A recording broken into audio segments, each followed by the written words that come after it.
Amazing facts from the oracles of God.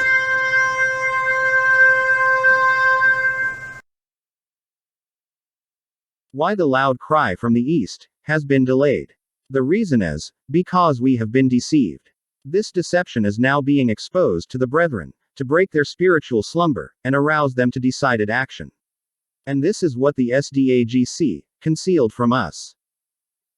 The Other Side of 1848 Dorchester Vision by Mrs. White gave witness to the following as quoted from the Spirit of Prophecy below.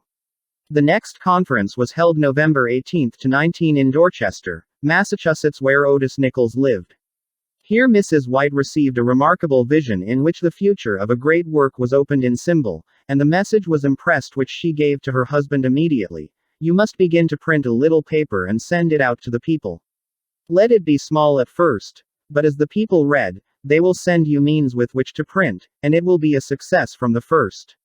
From this small beginning it was shown to me to be like streams of light that went clear round the world.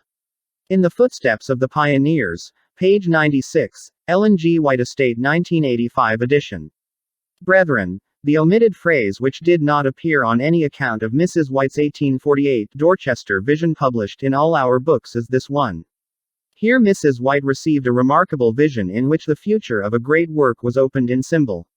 It was just noticed by chance through the aid of divine providence, as written on page 96 of the said booklet, in the Footsteps of the Pioneers. It's the only booklet from our entire publication that gave witness to the other side of her vision that same year, as the very reason why the author from the East has written this inspired book, the untold story behind the sealing message that will arise from the East. The SDA GC stationed at the West refused to acknowledge Mrs. Ellen G. White's testimony about the second witnessing from the Spirit of Prophecy, Symbols and Figures, that comes next to the first witnessing from the Spirit of Prophecy, Dreams and Visions by Mrs. White. The second witnessing from the Spirit of Prophecy, Symbols and Figures, Selected Messages Volume 1, page 25 paragraph 1, as foresaw by Mrs. White, was endowed to the Seventh-day Adventist Church, through the two olive trees, imparted to human instrumentalities. The two witnessing from the Spirit of Prophecy. The medium of prophecy, dreams and visions under the third angel's message from the West endowed to Mrs. Ellen G. White proclaim only the first message of the Gospel, God's kingdom of grace, which has no open door message in relation to time regarding the arrival of God's kingdom of glory, Christ's second advent as the second message of the Gospel. Because the message of the arrival of God's kingdom of glory will be proclaimed by Revelation 18:1, whose glory arise from the east is same direction where the glory of Christ's second coming will arise. This two messages of the Gospel, God's kingdom of grace is proclaimed by the third angel's message from the West, and God's kingdom of glory is proclaimed by Revelation 18:1 from the East, also known as the fourth angel's message, unite during the days of the voice of the seventh angel, Revelation 10:7, when the mystery of God should be finished, as promised in the Bible and the Spirit of Prophecy. See Desire of Ages page 234 paragraph 4. Their union was the exact fulfillment of the second half prophecy of Isaiah 59:19, so shall they fear the name of the Lord from the west, and his glory from the rising of the sun.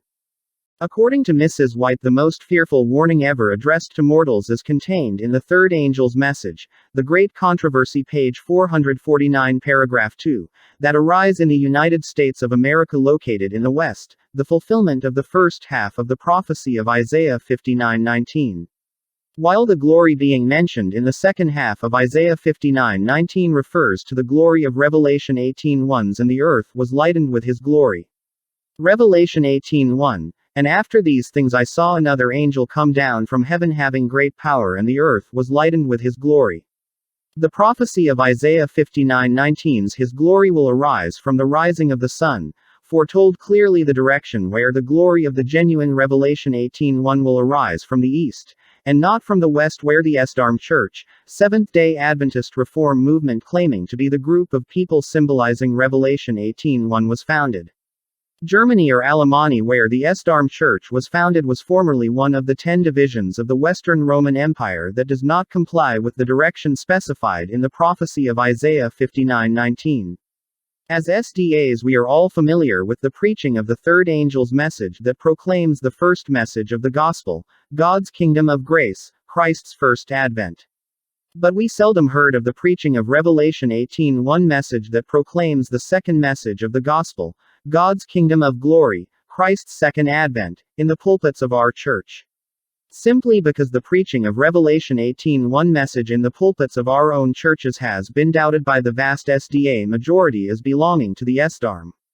But the fact is that there is a big difference between the counterfeit Revelation 18:1 that comes before the genuine Revelation 18:1 whose glory arise from the east as explained below. The counterfeit that comes before the genuine. The counterfeit. The SDARM Church claiming to be the group of people symbolizing Revelation 18:1 that was founded in the West, separated itself from the three angels' messages under the banner of the SDA Church, and became independent since 1925 when it was organized in Germany as one of the former 10 divisions of the Western Roman Empire. There is no such thing as becoming independent by attempting to create another organization aside from the SDA Church, as warned by the Spirit of Prophecy in Selected Messages Volume 3 page 26 paragraph 5. The genuine. While the genuine Revelation 18:1 message from the East did not separate from the third angel's message from the West, but unites with it as proven by the Spirit of Prophecy quoted below. Then I saw another mighty angel commissioned to descend to the earth, to unite his voice with the third angel and give power and force to his message.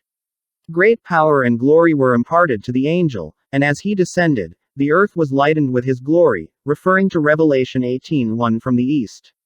The work of this angel comes in at the right time to join in the last great work of the third angel's message as it swelled to a loud cry. Early Writings page 277 paragraph 1.